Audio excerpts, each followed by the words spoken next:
WhatsApp guys, हम हैं आपके जुड़वा सुशांत और निशांत।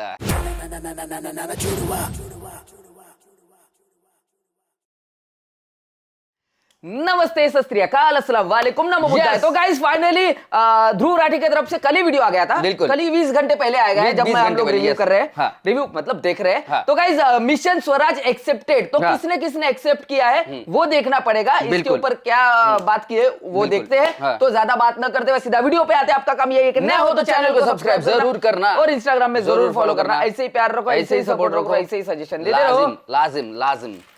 और मुझे बहुत अच्छा लगता है कि कॉमेडी वीडियोस के साथ साथ आप ऐसे भी वीडियोस हमारे साथ देखते हो। बिल्कुल। तो बहुत अच्छा लगता है हमको। ऐसे भी पब्लिक है अपने और भी यूट्यूबर्स अगर ऐसे वीडियोस बनाते हैं तो प्लीज हमको कमेंट सेक्शन में बताओ, हम लोग देखेंगे। बिल्कुल जी, चलो लगा दे सब्सक्राइब, ज्यादा लाइक्स ज्यादा अगर ऐसे वीडियोस चाहिए तो। बिल्कुल।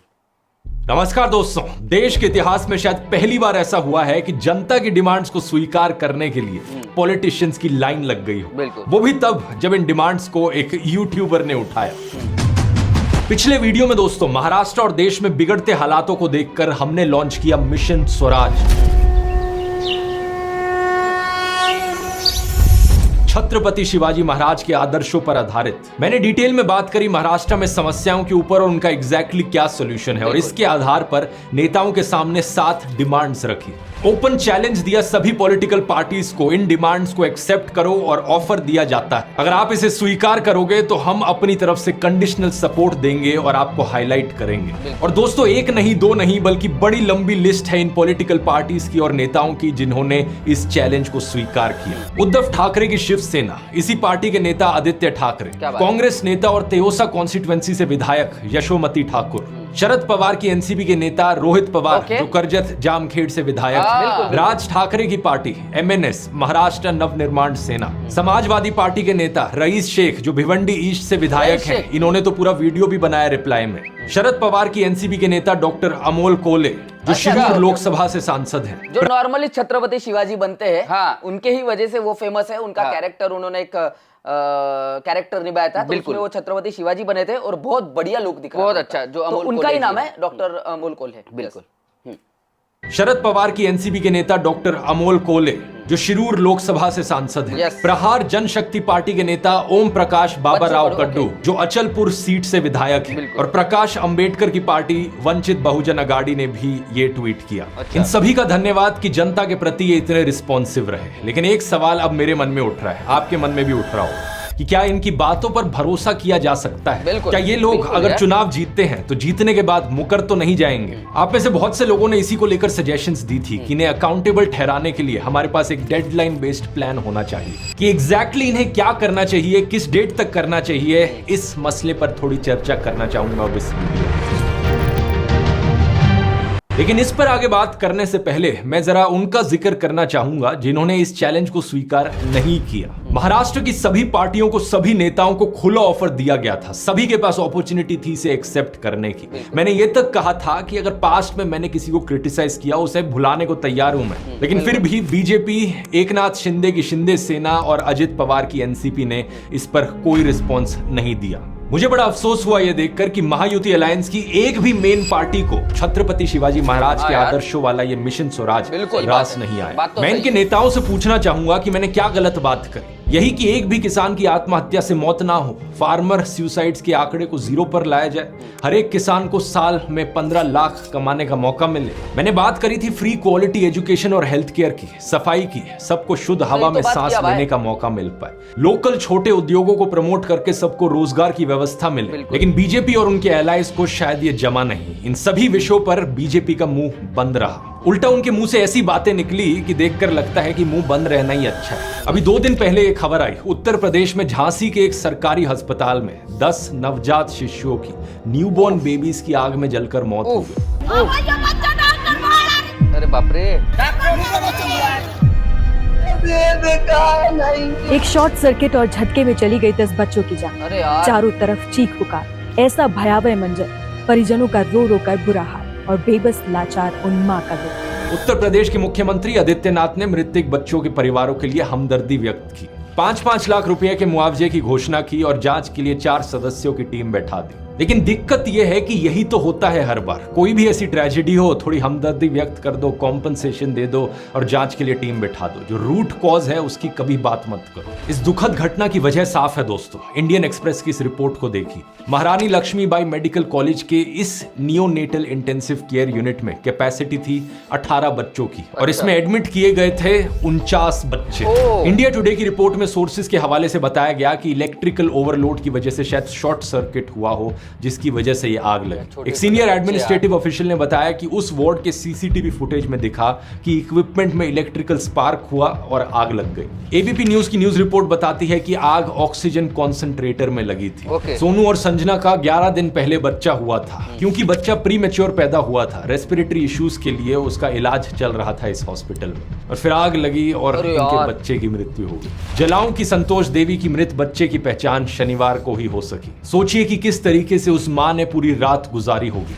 याकूब और नजमा की आंखों से आंसू सूख नहीं पा रहे। जुड़वा बेटियां हुई थी, दोनों आग में जलकर मारी गई। हालांकि अपनी बेटियों को नहीं बचा पाए, लेकिन याकूब ने खिड़की तोड़ी और जितने बच्चों को बचा सकते थे। क्या बात है टाइम्स ऑफ इंडिया में एक खबर छपी है, लेकिन मुझे लगता है इन्हें नहीं छापनी चाहिए, क्योंकि मुझे डर है जैसे बच्चों को बचाने वाले डॉक्टर कफील खान को जेल में डाल दिया गया था, कहीं याकूब के साथ भी वैसा ही ना किया जाए। असल में बात क्या है ना, हमारे देश में ऐसे कई नेता हैं जिनके दिलों में नफरत कूट कूट कर भरी है। हॉस्पिटल स्टाफ ने बच्चों को बचाने के बहुत एफर्ट्स किए। ऐसा करते हुए एक फीमेल स्टाफ मेंबर के कपड़ों में आग लग गई थी और उन्हें खुद को बचाने के लिए अपने कुछ कपड़े उतारने पड़े, लेकिन फिर भी वो रुकी नहीं। एक और इंसान कृपाल सिंह जो उस वक्त वहां मौजूद थे, उन्होंने ये बताया कि उन्होंने एक नर्स को बाहर तेजी से भागते हुए देखा जिनके पैरों में आग लगी हुई थी। मेडिकल कॉलेज के प्रिंसिपल डॉक्टर एनएस सिंगार ने कहा कि अस्पताल के फायर एक्सटिंग्विशर्स ऑपरेशनल थे, उनका इस्तेमाल किया गया। स्टाफ मेंबर्स भी फायर रिस्पांस प्रोटोकॉल के लिए ट्रेंड थे। यही कारण है कि करीब 39 बच्चों को बचाया जा सका। लेकिन अब इस ट्रेजेडी के लिए इस हॉस्पिटल स्टाफ में से ही किसी को बलि का बकरा ना बना दिया जाए, ये मैं उम्मीद करता हूँ, क्योंकि हमारे देश में दोस्तों कुछ नेता इतने ढीठ हैं कि कभी अपनी गलतियों को स्वीकारेंगे नहीं। साल 2022 में पोर्चुगल के देश में एक प्रेग्नेंट इंडियन टूरिस्ट महिला की मृत्यु हो गई थी और वहां की हेल्थ मिनिस्टर मार्था टेमिडो ने इसे अपनी गलती मानते हुए इस्तीफा दे दिया था। सोचकर देखो, एक टूरिस्ट की मृत्यु होने पर हेल्थ मिनिस्टर ने इस्तीफा दे दिया। और यहाँ उत्तर प्रदेश में क्या हुआ, जब हेल्थ मिनिस्टर और deputy chief minister Brajesh Pathak अस्पताल आते हैं तो ऐसी ट्रेजेडी के समय भी उनके स्वागत के लिए सड़कों पर चूना डाला जाता है, वीआईपी वेलकम दिया जाता है। इस वीडियो पर बवाल हुआ तो ब्रजेश पाठक ने कहा कि मैं तो इस वीआईपी वेलकम की निंदा करता हूं। जिसने चूना डाला उसे पहचाना जाए और उसके खिलाफ कार्रवाई की जाए। मतलब सोचकर देखो, अब इन बेचारे लोगों की क्या गलती जो वहां पर चूना डाल रहे थे। क्या वो बंदा जो इनका वीआईपी वेलकम कर रहा था वो अपनी मर्जी से कर रहा था? मंत्री जी, पूरे राज्य में किसी को शौक नहीं होगा आपको वीआईपी वेलकम करने का। और अगर आपको इतनी ही निंदा करनी है वीआईपी वेलकम, एप्पल वॉच भी पहने हुए नेताजी, हाँ बिल्कुल, कम की तो अपने चीफ मिनिस्टर आदित्यनाथ को कहकर एक ऑर्डर पास करवा दो कि पूरे स्टेट में, पूरे उत्तर प्रदेश में सारे वीआईपी वेलकम बंद किए जाए। आपको चैलेंज दे रहा हूं, इंतजार रहेगा ऐसे ऑर्डर पास होने का। हालांकि मुझे तो लगता है कि यूपी सीएम आदित्यनाथ से किसी भी तरीके की कोई उम्मीद करना बेकार है। बच्चों की अस्थियां ठंडी नहीं हो पाई थी कि अगले ही दिन ये रोड शो और रैलीज करते हुए दिखे। फूलपुर, कानपुर, अलीगढ़, गाजियाबाद। दैनिक भास्कर की न्यूज हेडलाइन देखिए, कानपुर में योगी का 2 किलोमीटर लंबा रोड शो, रथ के आगे समर्थकों ने डांस किया और सीएम मुस्कुराए, बोले बटोगे तो कटोगे। फटे हुए टेप रिकॉर्डर की तरह इन्हें एक ही डायलॉग बार बार दोहराना आता है, सिर्फ बांटने और काटने की बातें बार बार करते रहते हैं। शायद इसी काम में ये एक्सपर्ट हैं, तभी ये डायलॉग इनके मुंह से हटता नहीं है। इनमें इतनी संवेदनशीलता भी नहीं थी कि पिछली रात को इनके राज्य में 10 नवजात शिशु इनके सरकारी अस्पताल में जलकर मारे गए। लेकिन इन्हें क्या, 10 बच्चे ही तो मरे हैं। लोग तो मरते रहते हैं, कभी पुल के गिरने से, कभी रेलवे हादसे में, कभी अस्पताल में, कभी उत्तर प्रदेश में तो कभी महाराष्ट्र में। इन सब के चलते चुनाव प्रचार नहीं रुकना चाहिए। मैं जनता को कहना चाहता हूं कि अगर आप इस तरीके की पॉलिटिक्स को स्वीकार करते रहोगे तो ये लोग भी आपको कीड़े मकोड़ों की तरह समझते रहेंगे। शुक्रवार के ही दिन मणिपुर में 6 लोगों की लाशें बरामद हुई। दूसरे देशों में वॉर रुकवाने वाले प्रधानमंत्री मोदी अपने देश में मणिपुर में हिंसा अभी भी नहीं रुकवा पा रहे हैं। वॉर रुकवा दी पापा। इस देश का प्रधानमंत्री होने के नाते उन्हें कहना चाहिए कि हर एक नागरिक की सुरक्षा मेरी जिम्मेवारी है। लेकिन वो क्या कहते हैं? वो कहते हैं हम एक रहेंगे तो सेफ रहेंगे। ये बटेंगे कटेंगे का एक पॉलिश्ड वर्जन है, लेकिन बच्चा बच्चा समझ सकता है कि यहां पर एक्चुअली में यूनिटी की बात नहीं करी जा रही। इस चीज के लिए एक इंग्लिश में वर्ड है, डॉग विस्लिंग। यहां पर ये चीज करी जा रही है। इन्होंने एक इंटरव्यू में कहा था कि जिस दिन मैं हिंदू मुस्लिम की बात करूंगा, मैं सार्वजनिक जीवन में रहने के काबिल नहीं रहूंगा। मैं जिस दिन हिंदू मुसलमान करूंगा ना, उस दिन मैं सार्वजनिक जीवन में रहने योग्य नहीं रहूंगा। और वाकई अब ये सार्वजनिक जीवन में रहने के काबिल रहे नहीं है। इनके भाषण निर्लज्जता की सभी हदें पार कर चुके हैं और जो इनका रवैया है वही महाराष्ट्र बीजेपी का है। महाराष्ट्र के ही एक बीजेपी नेता महेश बादली जो गुजराती ओरिजिन के हैं, बोलतात या मारवाड्याला जिंकून देणार नाही, तुझ्या लय पिढ्या यायला लागतील मला हरवायला। अहो हे अंड्यात खाणारे, नारळात खाणारे, वो अपनी रैली में खुल्लम खुल्ला मराठी लोगों का अपमान कर रहे हैं, अग्री कोली समुदाय के खिलाफ जीनोफोबिक कमेंट्स पास कर रहे हैं। तो दोस्तों, जो पार्टी सब में फंसी हुई हो, जिनका चुनाव जीतने का एकमात्र सहारा लोगों को डराना हो, उस पार्टी के पास कहां से टाइम होगा हमारे मिशन स्वराज के लिए। इसलिए मैं ज्यादा हैरान नहीं हुआ कि इनकी पार्टी ने कोई रिस्पॉन्स नहीं दिया इस मिशन का। छोड़िए इस नेगेटिविटी को, अब बात करते हैं उन नेताओं की जिन्होंने पॉजिटिव एजेंडा पर बात करी, मिशन स्वराज पर बात करी। अब ये जो सारे नेता हैं जिन्होंने जनता के मुद्दों की बात करी, छत्रपति शिवाजी महाराज के आदर्शों पर आधारित मिशन स्वराज की बात करी, कमेंट्स में आप में से बहुत से लोगों ने इन नेताओं और पार्टियों से आश्वासन मांगा है कि अगर इन्हें वोट देकर जितवा दिया जाता है और महाराष्ट्र की नई सरकार का ये हिस्सा बनते हैं तो आगे क्या होगा, क्या है यहाँ पर डिटेल्ड प्लान, इन 7 सॉल्यूशंस को इंप्लीमेंट करने में कितना पैसा लगेगा और ये पैसा कहां से आएगा। आप में से कुछ लोगों ने सही सजेशन दी कि टाइमलाइन निर्धारित होनी चाहिए, कौन सा काम कितने दिनों में हो पाएगा हमें पता लगना चाहिए। अब महायुति अलायंस ने चैलेंज स्वीकार नहीं किया तो इनसे क्या ही कहूं, लेकिन महाविकास अघाड़ी अलायंस से मैं एक आश्वासन चाहता हूं कि अगर इलेक्शन जीत जाते हैं ये और सरकार बनाते हैं तो मिशन स्वराज के इन 7 बिंदुओं पर काम करने के लिए 3 महीने के अंदर अंदर कुछ एमिनेंट लोगों को कंसल्टेंट के तौर पर अपनी सरकार में अपॉइंट किया जाए। मैं ऐसे 10 लोगों के नाम सजेस्ट करना चाहूंगा। अपने वीडियो में तो मैंने मोटे मोटे तौर पर सॉल्यूशंस बताए थे, लेकिन एग्जैक्टली बजट को देखकर, टाइमलाइंस को देखकर कैसे इंप्लीमेंट किए जाएंगे ये सॉल्यूशंस, इसके लिए एक्सपर्ट्स की जरूरत पड़ेगी। और उन लोगों से अच्छा एक्सपर्ट कौन होगा जो एक्चुअली में ग्राउंड लेवल पर चेंज लेकर आए हैं। पहले भारत भूषण त्यागी, ये एक रिनाउंड फार्मर और एजुकेटर हैं जिन्होंने 80,000 से ज्यादा किसानों को ट्रेनिंग दी है उत्तर प्रदेश में। इन्हें पद्मश्री अवार्ड से भी सम्मानित किया गया था और मुझे लगता है ये इसलिए सही इंसान होंगे महाराष्ट्र के किसानों को भी सही राह दिखाने। क्या बात है, बहुत बढ़िया बात। दूसरे हैं डॉक्टर रमन जनयलुलु, एक विजनरी एग्रीकल्चर साइंटिस्ट जिन्होंने जीरो बजट नेचुरल फार्मिंग के इनिशिएटिव को चलाया था। इन्होंने कई सारे किसानों को केमिकल फ्री और कॉस्ट इफेक्टिव फार्मिंग मेथड सिखाए हैं। तीसरे इकोनॉमिस्ट अभिजीत बैनर्जी, जिन्हें नोबेल प्राइज मिला है इकोनॉमिक्स की फील्ड में। इन्होंने भरपूर रिसर्च करी है कि पॉवर्टी को कैसे खत्म किया जाए। जब बात छोटे बिजनेसेस को, लोकल उद्योगों को प्रमोट करने की आती है तो मुझे लगता है कई सारे इनोवेटिव सॉल्यूशंस दे सकते हैं। चौथे इकोनॉमिस्ट अमर्त्य सेन, एक और नोबेल प्राइज विनिंग इकोनॉमिस्ट जो इस फील्ड में बहुत मदद कर सकते हैं।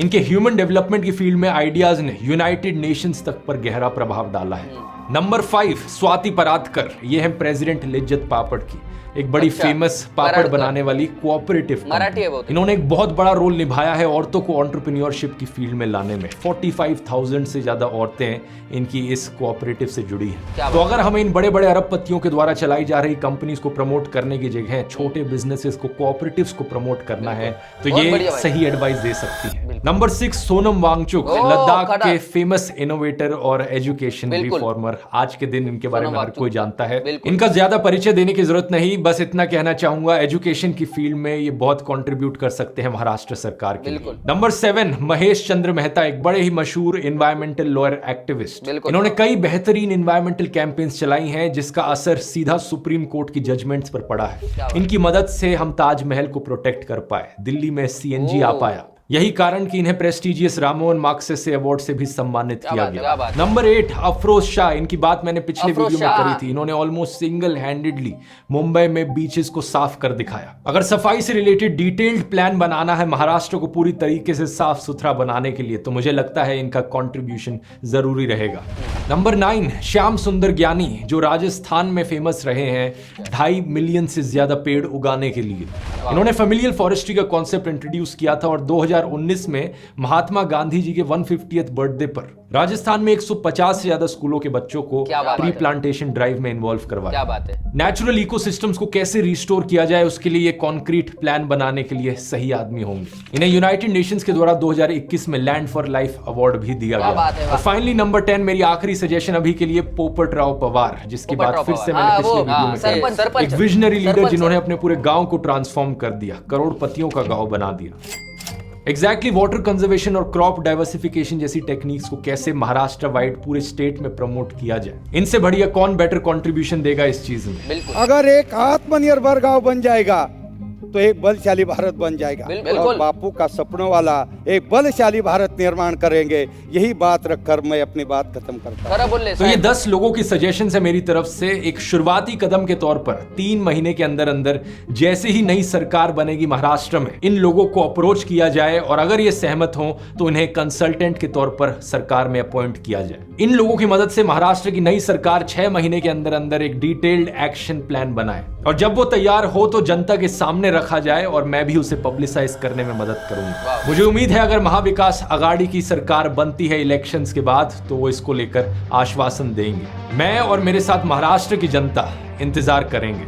आप लोग तब तक अपनी तरफ से वोट करना मत भूलिए और इस वीडियो को इतना शेयर कीजिए ताकि ये महाराष्ट्र के कोने कोने तक पहुंच जाए। अब वक्त है ग्राउंड लेवल पर चेंज देखने का। हमारा देश, हमारा लोकतंत्र, हमारी डिमांड। जय हिंद, जय महाराष्ट्र। जय हिंद, जय महाराष्ट्र। क्या बात है गाइस, झालं पाहिजे। उद्या इलेक्शन वोटिंग आहे बरं, लक्षात ठेवा, सांभाळून सगळं। आता विचार बघून घ्या कोणाला वोट करायचंय तुम्हाला, ठीक आहे ताई बाई अक्का, विचार करा पक्का, पाहून वोट करा रे बाबा, सांगत आहो तुम्हाला, पाहून वोट करा, जरा सोच समझ के वोट करो बाय, संभाल के करो सबको जो भी करना है। आता मी तर नाही, जिसको भी करना है, मी हर वेळेस वोट करतो, आम्ही वोट सोडत नाही, पण आता आम्ही इकडे करू नाही शकत, पण साला लवकर आलो असतो तर केलं असतं। माहित आहे कोणाला करायचं आहे तर तुम्हाला काय वाटते आम्ही कोणाला वोट करतो, सांगा बरं, बताओ तो किसको वोट करते होंगे, किसको वोट करते होंगे बताओ तो आप, देखा ही जाएगा आज। तो चलो गाइस, वीडियो तो अच्छा था, बिल्कुल चीजें याद में रखो, बिल्कुल, और काफी अच्छा वीडियो था यार, बहुत अच्छा, बहुत अच्छा वीडियो था। और बस सरकार भी याद रखे अगर वो आते हैं तो, बिल्कुल। महाविकास आघाड़ी क्या क्या बोलते पता नहीं ये कौन सी, हाँ महाविकास आघाड़ी अगर आती है, इन्होंने चैलेंज एक्सेप्ट किया ना, अगर महाविकास आघाड़ी आती है तो वो ध्यान रखे बस, हाँ तो बढ़िया है चीज, बिल्कुल। बाकी राहुल गांधी भी ऐसे सब एक्टिविटीज कर रहे हैं, तो लेट्स सी, वो ग्राउंड लेवल पे जा रहे हैं, तो अभी जितना दिख रहा है हमको तो वो भी शायद कर सकते हैं, बिल्कुल सही बात, आ गया तो हो भी सकता है। तो गाइस बस ध्यान रखो, बाकी मिलते हैं अगले वीडियो में। यस, अगर हमसे कुछ छूट गया होगा तो माफ कर देना, कुछ गलती हो गई होगी तो माफ कर देना, बाकी आप ऐसे ही प्यार रखो, ऐसे ही सपोर्ट रखो, नए हो तो चैनल को सब्सक्राइब जरूर करना और इंस्टाग्राम में जरूर फॉलो करना। मिलते हैं नेक्स्ट वीडियो में। जय जय भारत, पीस आउट।